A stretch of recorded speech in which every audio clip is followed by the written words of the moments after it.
నీ కూతురు నీలా గొప్పలు చెప్పుకోదు మాయ అచ్చా మొగుడిని జైల్లో పెట్టించింది 25% నమ్మావు, నన్ను చేసుకుంది 50% నమ్మావు, ఇదిగో నాకు అన్నానంది 75% నమ్మావు, సొంత కొడుకును వదిలేసింది 100% పడిపోయింది.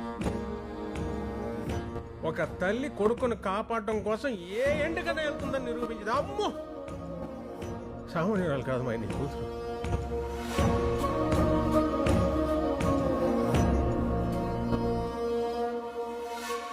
నీలాంటి వాళ్ళు ముగ్గురిని కూర్చోబెట్టి 3 ముక్కలాట ఆడగలదు. ఈ మాట ఉంది.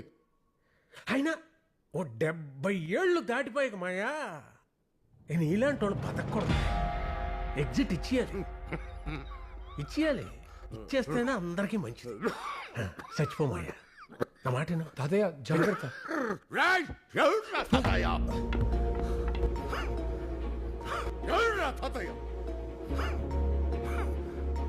నా వెనకాలందరూ నాటకాలు ఆడుతున్నా. చంపేస్తాం. వెనకాల మొత్తం అదే కదా. ముందు దాన్ని చంపేయాలి.